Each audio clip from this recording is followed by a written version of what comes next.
is iRacing.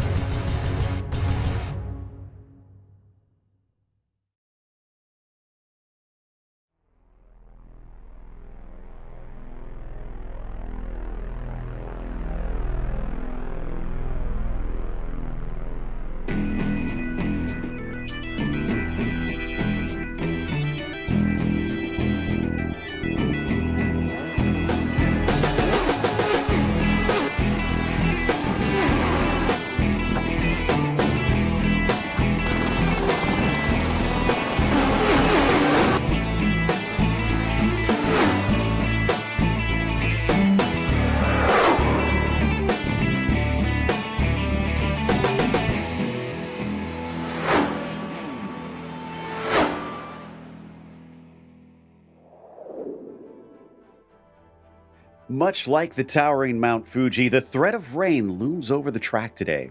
Will it stay dry for our competitors? We'll find out soon as we get ready to watch round 11 of the Lotus 79 Sunday Grand Prix Series. You'll see it all live here on the Global Sim Racing channel. Hi, I'm Joe Peak, and joining me in the booth is Craig King. Behind the scenes is our director, Christian Duploy, and he's using cameras provided by Dougie Beard. Well, Craig, we've got an interesting bit of factors coming in for today's race, so this is going to be a fun one. Going to be a fun one, but I have to put the damper on right now. No rain. It's looking like a dry race, but that doesn't mean we can't have fun. I see the head pop. We're going to have some fantastic time around what I call a legend of Japanese racing. Yes, and Fuji was actually the first track to officially host the Japanese Grand Prix, so it fits in with our vintage series. Let's learn a little bit let's learn a little bit more about it here with our track guide. Welcome to Fuji International Speedway. Built right at the foot of the picturesque Mount Fuji and a mere 1.5 hour drive southwest of Tokyo, it certainly resides in a prime location. Having been around since 1967, this place is perhaps most well known for its presence in the classic video game Pole Position. However, its modern incarnation looks nothing like it did back when that game came out in 1982. At just under 3 miles, or 4.5 kilometers, its two layouts have 14 and 16 turns, which is significantly more than what it started with. Without the banking that used to be a part of the first and final corners, its most notable feature nowadays is the front stretch that covers nearly a full mile. The turns that make up the other half of the track make for quite a technical challenge. It includes everything from the long sweeper of 100R to the tight confines of hairpin, to the finicky back and forth of nets. This place hosted Formula One back in the 70s and again in the later 2000s, but it has a much stronger history hosting endurance racing. Sports cars are still a heavy staple here. That's not to say open-wheelers don't still call this place home, though. Lower-level formulas, as well as Japan's popular Super Formula, make frequent visits. From humble origins in sim racing's history to arriving 40 years later on iRacing, Fuji has been a fan favorite for a long, long time. Well, they still, without the rain, will have quite a challenge on their hands, Craig. That long main straight, that is a major feature here. It is the longest straight, or one of the longest straights in motorsport. 1.475 kilometers. That is just under a mile in length, and it can provide a lot of chances for drivers. But of course, then you have to navigate the track, and the start of the track is kind of like how it used to be when they came here in the 70s. You've got that run down into the first corner, Daichi, as they say, followed into the Coca-Cola, which is a little bit slower compared to the classic days. And then you've got the iconic 100R that had provided a lot of issues for drivers earlier in the week, and then the hairpin, all this high-speed section, what Fuji is known for before hard braking. But then you get into the Tilka design end there, and the key thing here, Dunlop is not chicane today, no chicane today, so that's going to provide a lot of fast right-handers there. You get to net, you get up into that tight section, it slows everything down. Got something for everyone here today, but everybody, they prefer the old days when it was just all speed out there. Exactly. Sadly, we can't get to that version quite, but this is still a tough one that will provide some fun out there. Now, in the championship, we've got Pauli Partanen still up on the top of things, and it is by a 68-point margin. That is by no means safe, but Togo Hisada has more in his drop weeks than we see for Peli Partonen. That said, Peli Partonen's drop week is 105 points, so he's still sitting very well right now. We've only got these 2 rounds to go. From there, you can count pretty much everybody else behind out from championship hopes, but still could see some swapping around between Jack David Spickett and Jacob Reed, who have both been very quick this season. And then you've got some great battles between 7th and 8th Martinez and Freckleton, only split by a mere 3 points coming into 2 rounds to go. That is the F1 standings. Let's take a look at the F2 battle, which has been a bit one-sided. It's been very one-sided, and with neither of the top 2 here.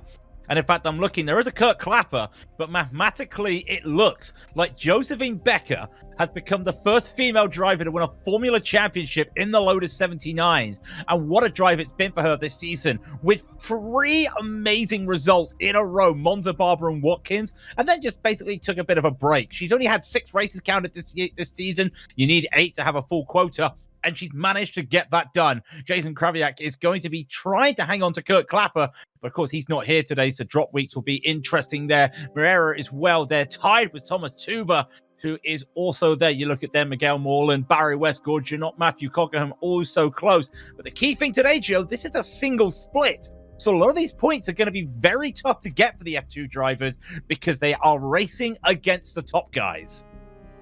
Exactly. And they do have a teams championship as well that they run here, TVR Racing, currently up at the top of that one with a single driver continuing to hold the torch. Dylan Freckleton really outperforming. Meanwhile, we've got Alfa Romeo trailing by only 24 points. They do it a little bit different points-wise in terms of scoring here. So that is still close, but not necessarily as close as it would be if this was the Drivers' Championship. And then it's a big drop-off down to Team Lotus there in 3rd for your top 3 in the team's standings. Real quick, Craig, why don't you run us through what today's race is going to look like? Well, it's the penultimate race of the season, round 11, and they are going to have 25 laps around here at Fuji today, just under 90-second lap time, so that gives you guys an idea of how long we will be. And it is open setup, so make your own setup, bring what you want to, use what the community provides, and Peli Partonen & Co. have provided some fantastic setups for the community, but if you crash, you are done for the day. There is no spare car. So be careful out there. Drive-through will be at 17 incident points. Disqualification at 25. Might see the flirting of 17 with how big the field is. Won't be seeing anyone close to that 25 mark. Yeah, they do have a lot of those paved runoff areas since this is the modernized version of the track. So it will be one where drivers have to kind of mind themselves and not go over those track limits. Let's not forget that we've also got a special sale going on here on iRacing with the Black Friday deal currently going until December 2nd. You have a couple more days available, but not many. 50% off if you are a new member, and then if you're already on, it's still worth renewing. 25% off. That's the biggest deal you're going to get all year long. So make sure and take advantage of iRacing's Black Friday deal until December 2nd. So with qualifying just about over here, about a minute left, most drivers have set a time. Byron Long seems to be the only one that has failed to put one in. But Andy T is the standout, and longtime viewers, Craig, will be familiar with Andy T. But I think it's actually been a couple years since we've seen Andy come back and race here. So this is kind of a blast from the past. We're going to have to look around to see because, yeah, that's some stats we may need to dig into. Been a long time to see that name up there. The number 25 just coming around just to end. That's Ben Summers. We just saw, as we went live, Jack David Spickett throwing that car into 5th. So we have a stacked top 5 and a very, very tough top 10 as we get ready to go. And it's a very foggy day out there. All right, so your grid is now lining up out on that long start-finish straight. and it's going to be led by Andy T on the pole. Topi Kortiniemi is going to be in second today, with Togo Hisada starting from third. Pauli Partonen will be to his outside, as JDS will be in fifth, and he's got Gabri Martinez next to him in row 3. Gernot Friesche down in seventh today. See if he can climb up the order from there. Luke Tunison will be in eighth, with Karthik Pai in ninth, and Dylan Freckleton will round out your top 10.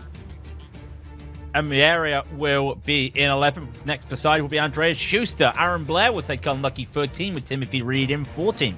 Then Christopher Lesajak will be in 15th, with Michael Taylor in 16th, followed by Keith Herner and Kurt Clapp at 17th and 18th. Andrew Dixon will be 19th, and Art Karts rounds out your top 20.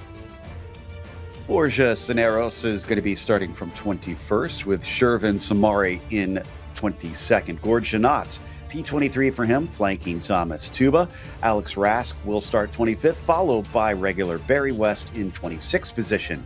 Then it's Miguel Moreland on the inside of row 14. Thomas Villershausen will be in 28th, Zen Carr 29th, and Ben Summers 30th. I'll just wrap these up as Henry Verumaki starts 31st. Bill Nizamis will be 33rd. Let me order my cars here. 32nd, rather, out there. And then you've got Todd Herner, 33rd, Stephen Koenig, 34th, and Byron Long in 35th today. The only driver failing to set a time for today's race. It might be mercifully dry, but it is still a challenge down into turn 1, where everybody is going to have to make sure that they get their braking points right and don't trip over each other. The lights are up. The engines are starting to rev. And it's a long hold for this one, a very long hold, as the green flag is finally out. Andy T is out of practice for his starts. He is not off the line well. He's already slipped down into third position. Hisada has to back out of it to try not to run in, as Partonen is going to dive way too deep into the corner. He goes out to the outside as all cars avoiding action. Someone almost getting tripped over, and that may have been Andy T. Got out there, though, isn't it, Joe? It's just fantastic. Not good for Andy T. Lots of drivers making some moves out there as well. We've got a few drivers in the background but T is having struggles. We talked about it's been a while since we've seen him. I think one of the things that's been catching him out is the tires. He cannot get these tires up to temperature right away, and already he is losing out. He's down into 5th position. Hard charger Stephen Koenig's up 10 places. A lot of drivers at the front going, but we have had a big crash in the back. Tineros, Moreland, and Samari all taking a tow, as the drivers are now just holding on. Lesajak is well up 6 now, getting past Dylan Freckleton. Looking frantic here is Freckleton sitting in 10th, coming up into that infield section now at the end of the lap, up past Nets and into Panasonic. This is going to be the crucial corner, almost 3 wide coming into there. Somebody, it looks like maybe Karthik Pai, is going to be able to pick the pocket of 3 separate cars. You got to pick a pocket or 2. And I think Tennyson is also just getting hold up here. You see everyone now trying to find a way. Dylan Freckleton, has he pulled out a bit too early here? Going 3 wide isn't exactly too exciting, but are we going to see 4? Carter's going to find the line. He's going to take it 4 wide. We've only just started lap 2, boys. Take it easy. Pai breaks late. Freckleton breaks late. He will take it. He wins the battle. Joe, they've got to calm down a little bit here. This is only lap 2.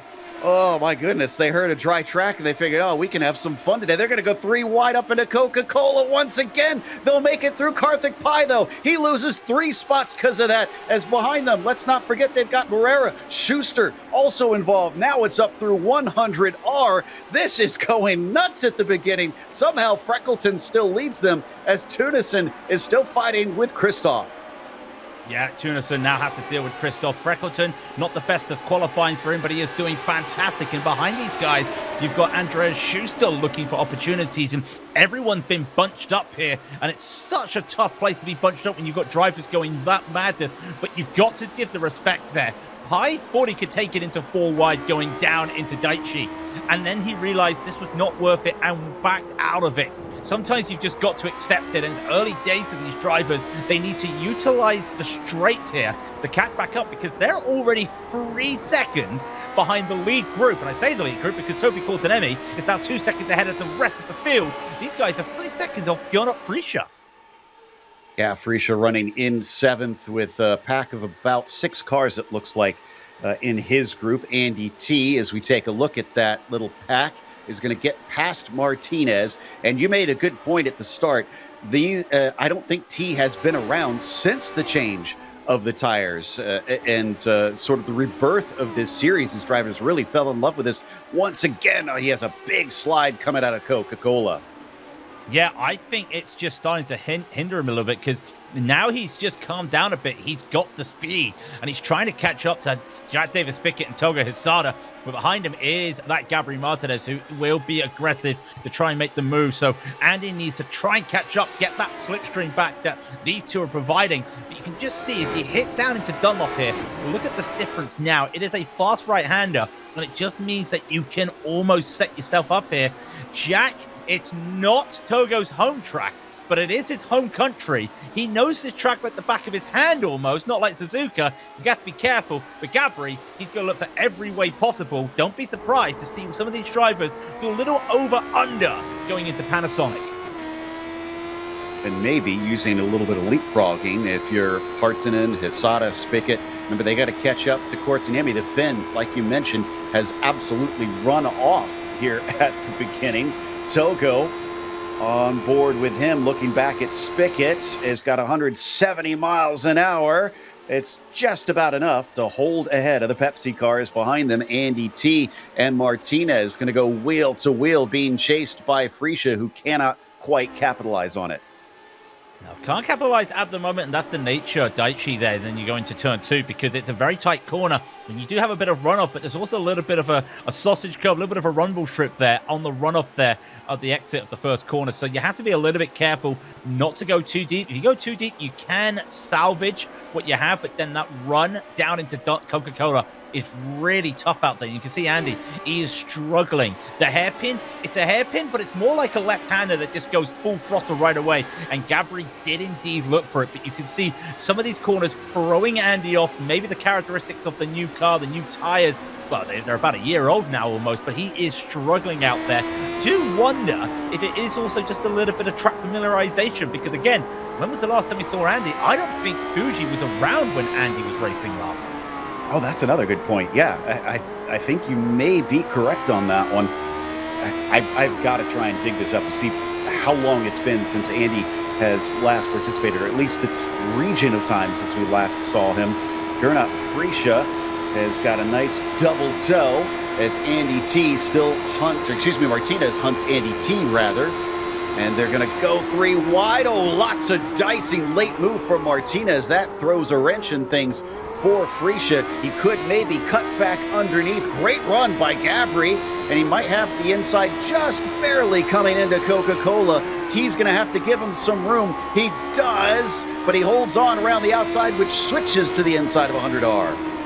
Now you have to do a little bit of braking here. Wait to get back on the throttle. You have to really be aggressive. And Gabri's more aggressive, getting on that throttle. I think because he was able to just have that wider burst, and you can see, gets on that throttle well, counter steers on that little slide, and now Andy has to go aggressive. He knew the pressure was on, and Gabri really likes to put the pressure on when he's behind a driver. And I think sometimes the egg has to crack. And I'm also looking up ahead. Jack Davis Pickett is having to serve a slowdown. So that's going to bring him back into it. It's Henry Virmaki. Remember, we've got 31 cars still driving out there, and this is at the back of the field, and they are still struggling in their battles. So of the dates provided on our stats, the last time I'm seeing we had Andy T was 2019 potentially, maybe into 2020. It's been a long time, that is for sure. So nearly half a decade. Andreas Schuster in the meantime, he's fighting with Michael Taylor. Taylor, who does not have the speed, gets easily overtaken, and so move Andreas up to 13th. Yeah, Andreas not having the best of starts, already down 2.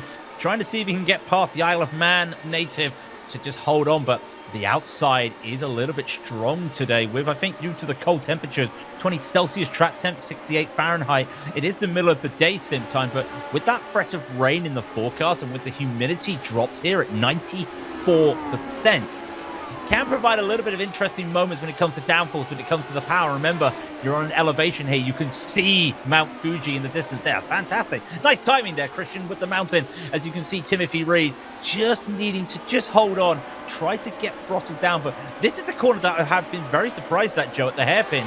Some of the drivers just not able to open the throttle out and coast out to the rumble strip as you want to. They're almost sacrificing corner exit speed there by trying to keep it too tight. Or it could be some of the downforce levels that we're seeing out of cars. Remember, you want that straight line speed for the main straight, as I don't know how much time you'd be able to make on the other half to try and pull away. It has been brave from Reed as he really stuck it into the turn one down at Daiichi. Let's see if Freesia is brave up against Andy T. Now, these two will absolutely be familiar with one another, as Gernot has been around so long. He's part of the furniture at this stage. But I think T's got a big slipstream off of Martinez on top of things that prevents Gernot from managing to get involved down to the inside. Gabri gives some space at the apex, but he'll hold on to P5. I think Gernot's wanting Andy to make some moves here because he knows if Andy makes the move here on Gabri may crack a little bit, and that allows Gernot to get on by. You look at it, Gernot and Andy, two legends of the Lotus 79s, and Gernot had more races and more wins than anybody. And I think when you look at it, to say how good and how strong Gernot was, Andy, well, you're looking at possibly a third of the wins that Gernot had. And Andy has about 60 wins himself, so, or 30 to 60 wins. So that just gives you an idea. But a mistake there from Andy again at the hairpin. And maybe you're right, Joe. Maybe it is just a bit of downforce here, because with this ground effect car, you should be able to get on the throttle out of the hairpin, get super aggressive there. I know if you don't want to run too much over the curb, you'll lose some of that downforce, but at the same time, he's really struggling here, and I wonder if it's not a setup issue, but maybe he's not used to setting this type of car up now with the tire changes. We're looking at all the permutations here. It could just be just a little bit of ring rust. Yeah, and, I'm sure he'll shake it off soon enough if he keeps coming back, but he and Gernot going to go at it once again this time. And that looked like a lift.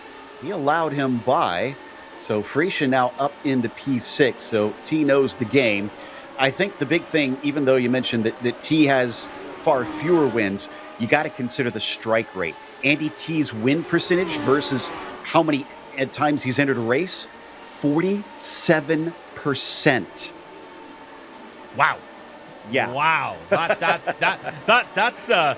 insane. And when we go and look at the Triple Crown, that T's made a mistake. We're watching Barry West having his little battle. We'll probably look at this with Wellhausen as they keep on going. You look at that.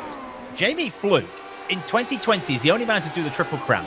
He said with the standard of driving in the Lotus 79s, it was the race he had to practice for the most. And that's an esports driver. So in all three races, only he's done that. The Lotus 79s, the 49s, and an IMSA Vintage race. And you've got to think that at that stage in the 2020, Andy would have probably just started to wind down his iRacing career. You've got Topi still there. You've got Gernot Racing. Pauli's just coming in. That's a real stacked field. And that just goes to show that he is struggling out there as Ben Summers continues on himself. Yeah, he's in a three-way fight with Art Karts and Byron Long. Sounds like we might have a replay on that opening incident now that things have settled a little bit. So this is Andrew Dixon.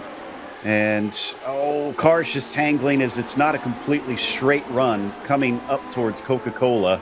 And that forced everybody to scatter. Thankfully, it looked like a lot of the field was very heads up in that situation and just managed to avoid making it a bigger pileup. Yeah, and I think that was also just goes to show that lap one effect, because we saw the free wide a little bit as Art's Karts there, just trying to almost bait out a pit stop maneuver there. Well, there's a little bit of a chicane there, Art. You can't really bait a pit stop maneuver here in a sprint race either, but he may allow Ben to go around the outside here, but Ben's gone a bit too wide. Because of the elevation change there, the wide line there at Daiichi, it flattens out and then goes down. You don't have that almost near camber-like effect that the elevation change gives you, and I think that caught Ben out. It is possible to go around the outside, but you got to kind of put yourself in the middle of the track to make that more so than trying to do it around the outside. So Ben will have another go, but it was interesting to see Art right away had a mistake at Panasonic and decided, I'm going right to the wall right away. I'm a little bit worried about this draft. Checking back in with Christoph now.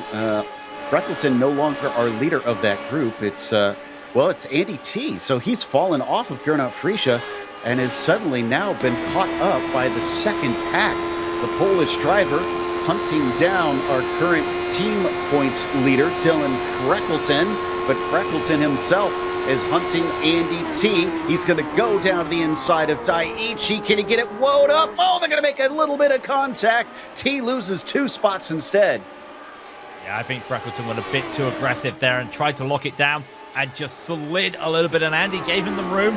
But sometimes when you're sliding, there isn't the room there. And Andy just still not having a good reintroduction to the Lotus 79s. And again, it's just a standard. Look at the names you've got up here at the moment. And these are guys that, if you watch any of the other vintage races during a weekend, these are the guys you normally see up there. Maybe not the Topi Kortenemi, the Pauli Partanen, or the Gunnar Frischer, but everyone else around here are basically the telltale names of vintage racing around here now on the sim. And it's really tough to just dive back in and think you got the pace, but the pace is there, the racecraft as well. Things have changed, as you can see Freckleton now having to really be defensive here against Aleta Jack, trying to rekindle their battles from earlier, and then a slide from Christoph. I think some drivers are getting a little bit too toe happy here, Joe, because that's a few slides on the throttle I've seen. Maybe just a hair greedy from some of them. T pulling off to the inside, trying not to give the toe to Tunison. Oh, he's coming into pit lane. Did he not fuel it enough, I wonder? This is very odd. I wonder if he's got damage. I wonder if damage from that little hit has just caused him to just think about that. I don't see any, noticeable damage on that car, but for all we know, there could be something that's just affecting. I don't see a black and orange flag being shown for him. Yeah, he's got a damaged wing. He has a damaged wing, Joe. Oh, interesting. Okay, so he kind of knew he was a sitting duck. He's going to maybe try and see if he can get that fixed and get back out there, but it'll cost him quite a few positions. Meanwhile, Ben Summers here, who we check back in with, is going to stay just ahead of Virumaki, but now behind Byron Long, who's managed to sneak by him while we weren't looking. Yeah, and I think Art's just together sorry there, so I think something may have happened between these drivers. Henry Virumaki still battling on. And remember I was saying about how it looks like that we do have that battle going on for the F2. Well, ahead of these cars is Kurt Clapper, and Kurt managed to pull ahead, and these guys still looking for their own little battles. Most of these guys F2 drivers, and this is the thing I was talking about. Because of the way the race is, normally your race is, if you're in a second split, it's whoever gets the times by the fastest average lap. So whoever comes across the line first in your race, and that's how you judge the points between the splits. Well, if you've got all in one split today, you're going to have a little bit of issue trying to make up a lot of points. So some of these F2 drivers, that they're probably only at best going to get a 15th or 14th unless there's incidents. So like Thomas Wilhausen will have to settle for 20th points out here today. Whereas if it was 2 splits here, Joe, you'd be looking at possibly some of these drivers in the F2 getting a bit up the road, as we see Barry West once again. Don't miss seeing the TV, what we see from Barry, but always love to see the whole rig in action. Exactly, and how he just steers himself into the corner eye, trying to find the apex, as he is going to stay ahead of Villershausen. By the way, you mentioned that sorry from is a big moment for Barry West. Is going to go a little bit off track. That's going to lose him the spot, and there goes Thomas up into 20th, but at least he's still running this race. But Karts and Long, you mentioned that Karts gave a little bit of a sorry. The 2 made contact, and on the front stretch, not into the corner. So that was probably a scary moment for both of them. Yeah, I wonder if it was just one driver trying to react to, trying to predict what the other one's doing and did it at the wrong point, as Topi continues to go fast. And what a season it's been for Topi Kortenemi. He didn't come at the start of the season, but look at the wins. He's had 2 wins this season. Oh no, is that Frischer and Spickett having a touch together? That almost came together on the start straight as well, and they've almost just racked in together here. I think again a little bit of communication breakdown. Spickett is still trying to fight it here. It's actually Gabriel Martinez, sorry, not Spickett. It's Frischer and Martinez. Exactly, and we saw Martinez have a bit of a sketchy race last time out at Aragon, where things got very fierce between himself and Freckleton. He's in it once again. Here's the contact between Long and Karts, just trying to come down to the racing line and realized he maybe went a little bit too far. I mean, great job by Long to keep that car from winding up in the wall. Great job as well. Look at this. Freisha deciding might be better. I don't have the run here. And Martin has had a bit of the run. He decides to go for that at the moment. I'm just keeping my eyes up. Thankfully, they did come together. I don't see any signs of major damage there. Similar to what happened to Andy T there. He spent a minute 30 cone to cone in the pit, so he came back out, but it's a few positions behind. I think he'll be relearning the car. As have a look at this replay again. This is Ben Summers just trying to. Oh, he locked up there, and I think that was him trying not to outbrake somebody and just missing his button. Oh, no. And I see that, unfortunately, that's a lot of smoke as well. Thankfully, the engine's running, though. Well, it worked out until it didn't, I guess you could say, for poor Ben.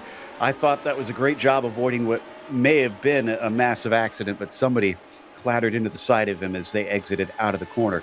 Back to Freisha and Martinez. Gabri's starting to run away a little bit, so Gernot back to 6, not looking like he has the pace. Hopefully we don't have more damage between these cars as well. An unusual amount of contact today. Unusual amount. Like, if it was raining, I would possibly say, yeah, contact. It happens in wet racing, but this isn't a wet race today. Let's have a look at another replay as well when we're just talking about that. Contact is contact, and this is Aaron Blair. He's going to have his own moment of contact here. In fact, this is what happened with Ben. Comes around, and I hate to say it, that's an unsafe rejoin by Summers there. I can understand why he was trying to get back up there, but yeah, that to me just looked a little bit too ambitious to make that move. Yeah, it seemed like Blair was committed to the corner, unfortunately, and by the time both were at the exit, there was no avoiding the incident. Meanwhile, Virumaki really hassling Art Karts at this stage. This is for 24th position right now.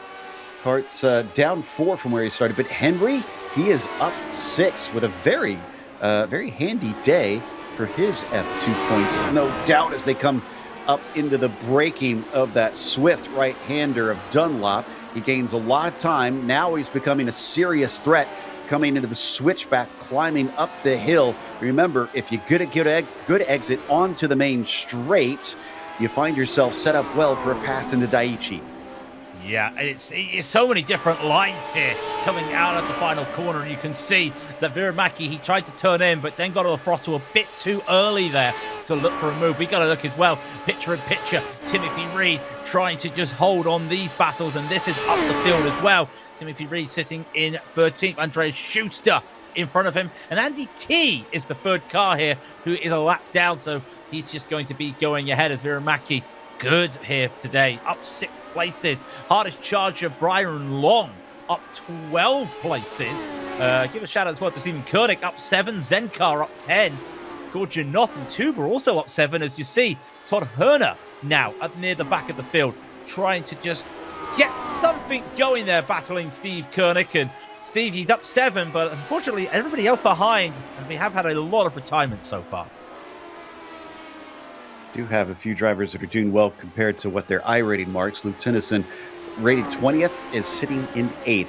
Topi Kortinemi, though, he's got the number 2 on his car, but he's been running number 1 all day long. Partanen was not able to make up more than those 2 spots at the beginning and is still about 4 seconds behind. You can just see glances of him in the background, although I think that may be a lap car that we saw on those recent camera shots. Meanwhile, Paoli's a little bit more worried about what's behind because it is Togo Hisada who is on top of him, and Togo is the one fighting with Paoli for the championship. And I'm just looking, I see damage. I don't think we can just pick it out there. I see scrape marks on the front wing there of Togo Hisada, and I don't see it on Partanen. Now, that wouldn't cause downforce issues here or grip issues here for Hisada, but it does make you wonder, is there something else in play today? You have to look at the see when we come to the start line here to see what the speeds are, and well, they are matching each other, and it does feel like Togo still had a little bit of the slipstream. Yeah, slipstream is working, but it's not strong, Joe. It's only about 4 kilometers, 5 kilometers, so only about 3 miles an hour there. So they're really trimming this car out, or, dare I say it, again, runs over the bumps there at turn 1. Maybe he's just picking up damage with the car a bit too low. Well, that's kind of what I was thinking, is he could have maybe struck a curb somewhere that damaged that part of the wing. You notice it's on the very outside of it. So yeah, it could be possible, as Steven Kernick has had some issues somewhere. Oh, he has a spin coming out of nets. The car behind, thankfully, his heads up, avoids being collected. In the traditional Murray walkaway, he spun his car almost 180 degrees. Well, it's over 300, almost 360 degrees out there today as Togo Hisada, Pauli Partonen have lap traffic in front of them. But when it comes to the championship, I feel that Partonen will be happy with this. Topi is on another level once again. And you've got to think, if Topi could do a whole season again, what could Topi do? If is a very good thing. Is whoa! Quesada goes around the outside. Partonen had to take the slowdown. A little bit of a mistake there. That was the lap car, just causing an issue for everybody. Was he allowed to go out there? That's the question. No, he is not. Hisada has a slowdown of his own. He has to give the time back. And so both of them having a little bit of trouble. They're going to go wheel to wheel, coming down into the first corner, but it's too deep for Pauli. Again, championship implications here as Togo is trying hard to chase him down in the points. It is a long ways behind, but he is now ahead. Or no, excuse me, that was the lap car that Togo was going by. Pardon me. It was a lap car. I think the lap car was trying to get out of the way, not knowing that Togo had to serve the slowdown. And I think with how wide Togo went, he had a big slowdown to do, but he did that for avoidance purposes. And now Freckleton getting past Tennyson here, trying to battle, and Kartik Pai's right there. Every time you look at the back of the top 10, Kartik Pai is there really trying to put a spatter in people's works here. But he's going to have to do this the hard way, and a bit of a slide there from Freckleton as he comes through the hairpin. Again, interesting line by some of these drivers around the hairpin today, but it's just so tight. Let's look at the replay quickly as we see them come into Dunlop, and I think this is Andreas Schuster right here. He's going to hit down. This is Timothy Reed, and they're going to come together. And that's the problem with that corner, Joe. With that blind run up by 100R, you really want to get on the throttle to try and make an outbraking maneuver to make an overtake into the hairpin. It's so tough, and yeah, you can't go wide. Like, I think that's what happened to Schuster. Just a little over-ambitious trying to make that pass, unfortunately. As we continue to watch from Pai, Luke up ahead of him. Again, just an amazing job from the Dutchman, and is maybe not going to stay in this 8th spot for long. He's going to defend coming down into the first corner. Kartik Pai is going to have his work cut out for him, going a long way around, but he's deeper on the brakes. Luke has the traction off the turn despite it being the shallower line. He'll retain that P8.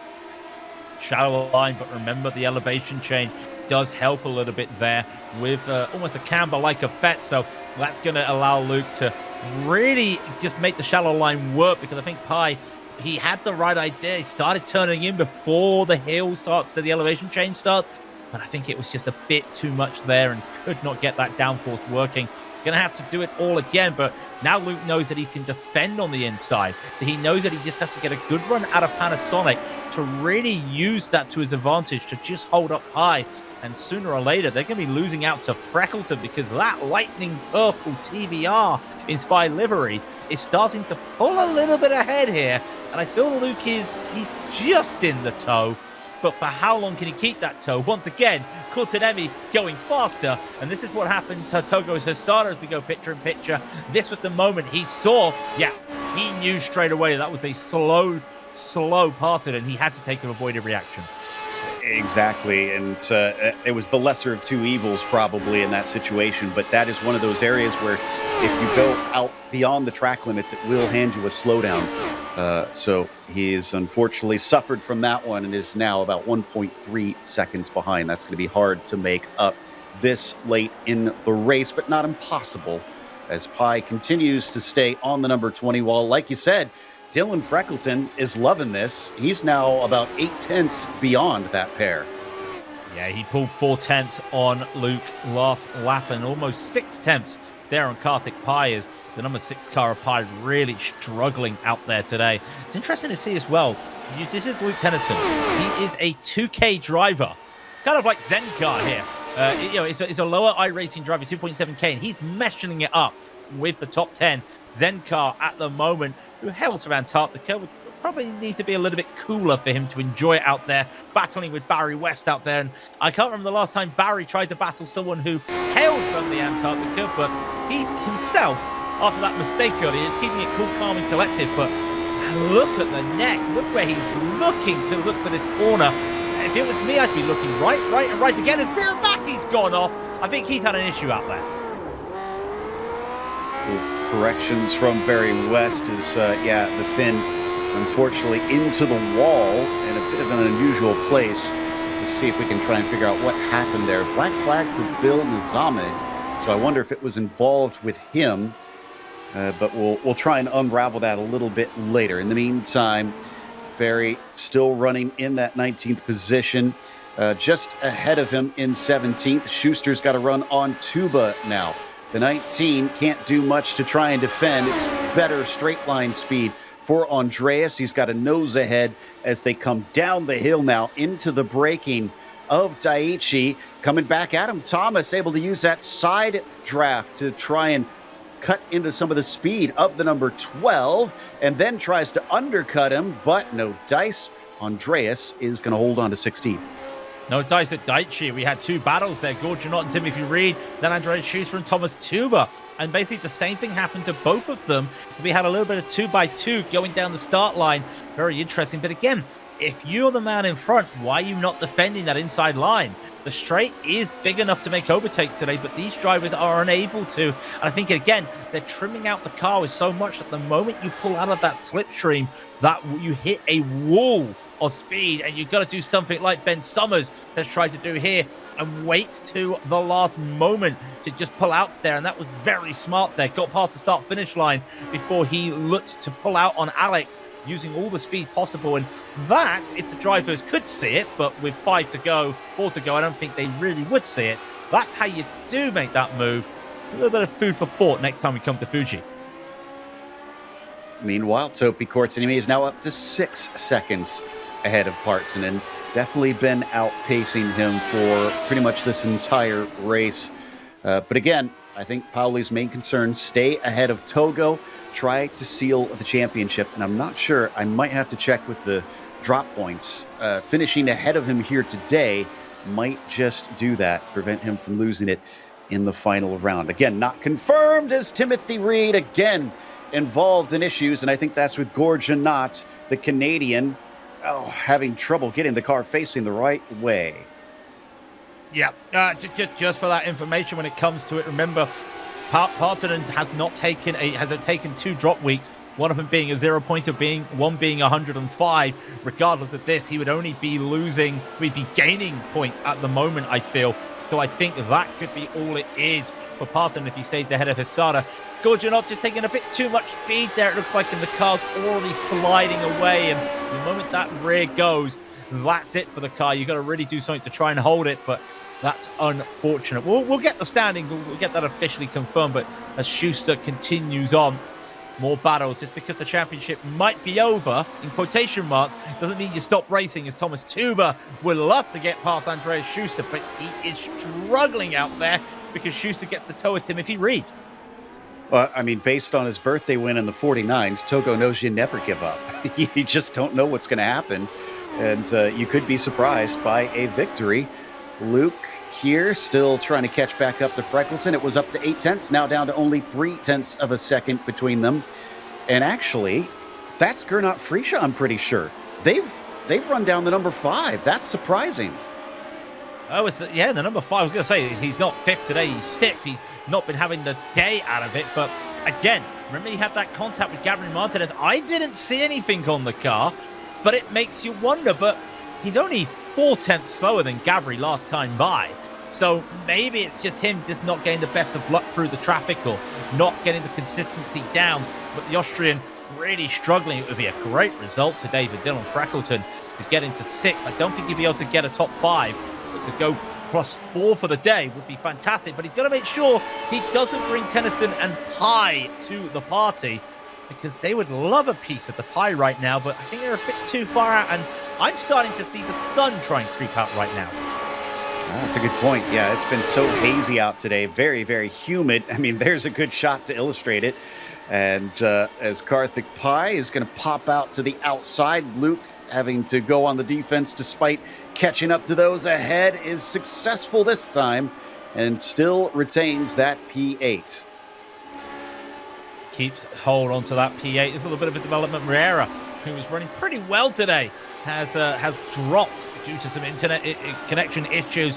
I think he was running just outside the top 10, and that's unfortunate for him, as that's a slow car there. That's Koenig letting everybody by. Sees the battle up ahead and decides it's not worth the hassle. Let's let them fight, and let them fight indeed. This is one of our best battles as well in the field. In fact, there's only a handful of battles out there right now. Hisada trying to catch up to Partonen. There is Partonen and Hisada, and I believe that Partonen getting it is. He's getting a small toe there. That's not what Hisada wants. He needs to get ahead of Partonen to have any chance of a championship.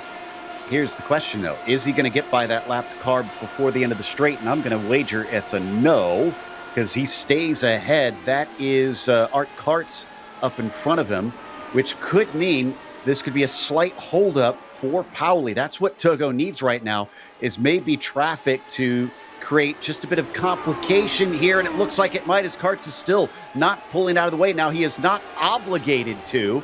It is informational only that he gets those blue flags. And yes, Togo Hisada is suddenly there. Yeah, it's informational, but some of the community, they do like to give that respect, and the blue flag's there, and they do like to pull over. And of course, one of the things as well when you're racing, if you know there's a battle up behind you and you're not battling anybody, it usually is tying a little bit of etiquette there to just let them go. But it's happened, it's done, it's over. Hisada now with 1 lap to go, well, almost 1 lap to go, as Kortenemi's here. He needs a little bit of action here, but I think it's going to be all for naught. Oh, he could slipstream past him at the line, though. That's the bad news for Pauli Partonen. This is going to be close. He takes a little bit of a look to try to get him off the racing line. He manages to get to the inside, but that may have scuppered him as we go to Topi Kortenemi, who takes his 3rd win of the season here at Fuji. And behind, yeah, I think Togo may have made a wrong move there, as Pauli will beat him to the line. It was ambitious. If I was Togo, I think I would have tried to maybe leapfrog him down until the finish. Speaking of which, here we go with this group. Yeah, Dylan Freckleton's going to try and do it, hit the long start-finish line. And Gunnar, I don't think he's got anything. He'll push as hard as he can, but that's going to be all for naught. They actually come across the line, tied, and Dylan Freckleton gets it by the barest of margins. It is just under 100, just over 100. I want to say it's 0.011 is the gap there between the two of them, as Byron Long just coming across the line. 20 cars will be on the lead lap here, and Byron Long's going to be the last man against Zen Car, and they've managed to get away. They couldn't get past Barry West. Barry managing to pull ahead of these, but I do wonder right now, that is it. And they are talking about this as well. Is that going to be the championship for Pauli Partonen? Toby apparently can still win the championship, but we're going to get to this battle. Yeah, I guess because the drop weeks, the sudden late wins are helping him out. Let's see who wins this one to the line between Zen Car and Byron Long. Zen, I think, does not have the speed. It's going to be tight. Look at the toe. Byron pops out, but I think he was just shy by 0.5 of a second. So close yet so far. And Zen will hold on to that 19th spot. Woof, we got a wild one today here. The sun may be shining in our B-roll, but it certainly wasn't on the race itself, as it was cloudy and hazy and full of chaos. Topi Kortenemi was above it all with the win, and Pauli Partonen was in second, just ahead of Togo Hisada. The gap about 1/4 of a second between them in the end. Jack David Spickett off the podium, but still with 4th. Gabri Martinez getting feisty today with a 5th place, and Dylan Freckleton holding on to that P6, just ahead of Gernot Friesche right at the finish. Luke Tunison was P8, Karthik Pai 9th, and Christoph Olenacek was in 10th.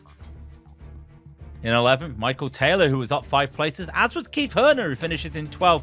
And Andreas Schuster, the first man to lose spots today, in 13th, with Timothy Reed in 14th. Then up 9 places to 15th for Thomas Tuber, 2 for Kurt Clapper in 16th, 9 again for Barry West. A lot of people making places up here today. Thomas Wilhausen up 10 into 18th, Zenkar up 10 into 19th, and a hard charger on the lead lap, last man on the lead lap, up 15 places for Byron Long in 20th.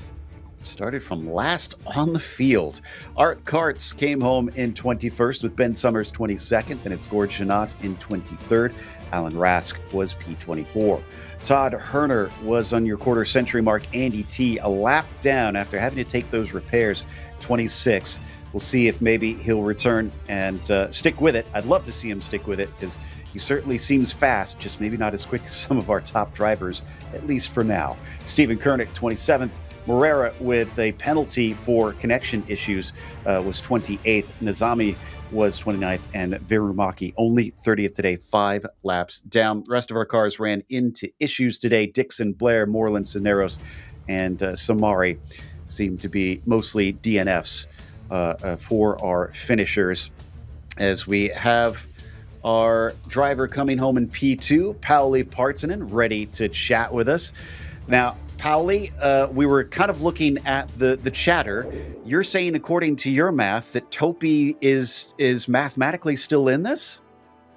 Yeah, I think so, because he has like one race that he has super low points, and if he wins the next race, I think he will be having more than me. So I think it will be, if Topi wins next race, he's a champion, and if I win, I will be a champion. So it will be super close. Ooh, so pressure is on. Knowing that you had struggles today keeping up with him, does that give you any worry when we go off to Bathurst, or is that a track where you feel like you can match him?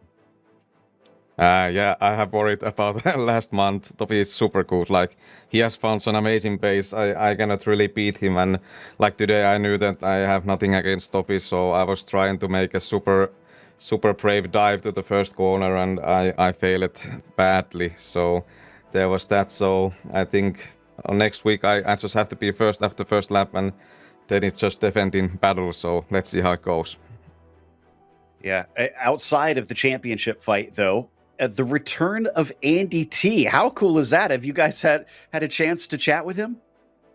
Yeah, not much, but we sent few messages with him, and I'm super glad to see him back. He's super good driver, and like today he was P1, but had a bit of bad start, and I think he collided with Jack or somebody else on the first corner, and I don't know, maybe Andy would have won today, so if he didn't have any damage, so would have been great race. So hopefully we'll see him next week also.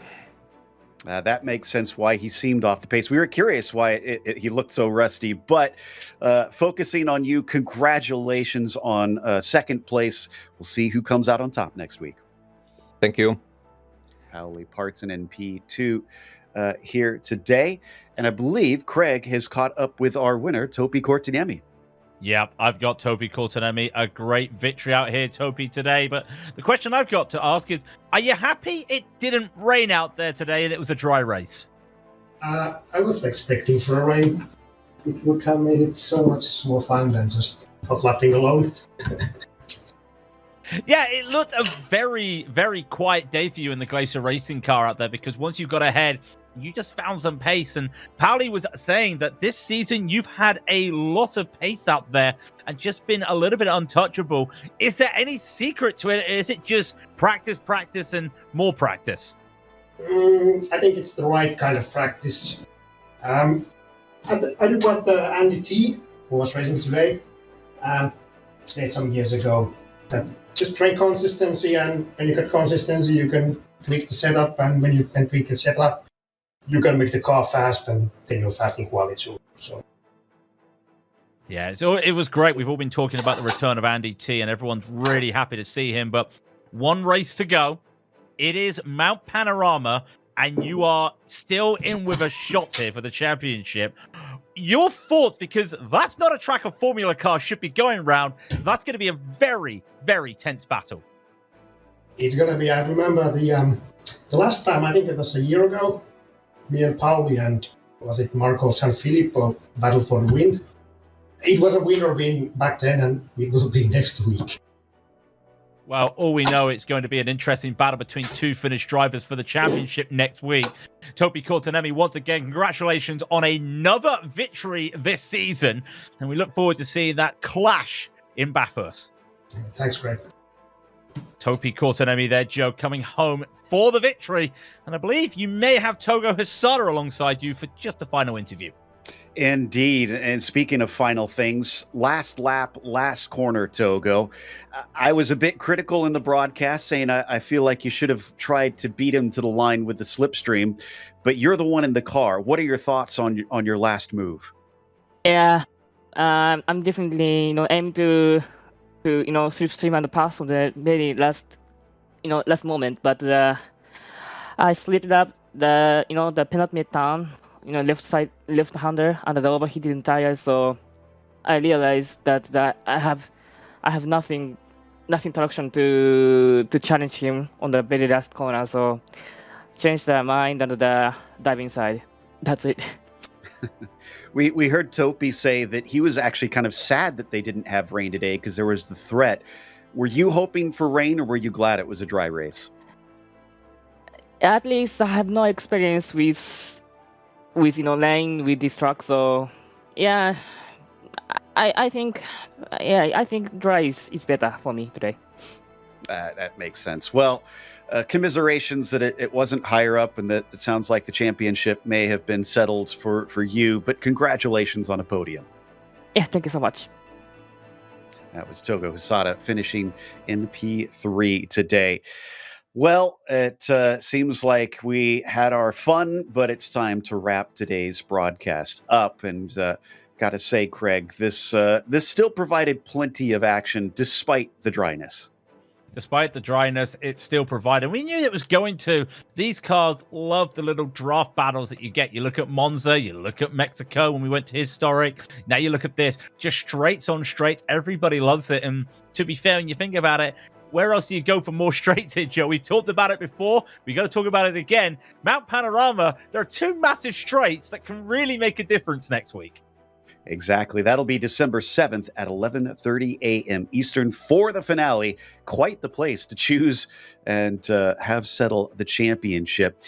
But let's not forget, that's not the only race on the Global Sim Racing channel. If you're watching on there, we've got Porsche Owners Club going to Mugello tomorrow night for that one. A big thank you, of course, to our team, Craig, Christian, and Dougie. But don't forget not just to subscribe, but also to go subscribe to iRacing itself. 50% off if you're a new member, 25% off if you are renewing and reactivating your account on iRacing. Craig, thank you once again for coming in and joining us on this one. Sadly, I won't be there for the finale, so I'm hoping you have fun over in Australia. If it's me, definitely. We're going to have a little bit of a barbie. We're going to have a bit of fun down there. Might be crying because the Australians might be just dominating the English, but one of these Finnish drivers will be dominating the championship. That's going to be fun to watch. Once again, Joe, for the third season in a row, championship comes down to the final week. I love it when that happens in the Lotus 79s. That's a testament to the close competition and why you should tune in each and every week. But until next time, race clean, race hard, and we'll see you on the track.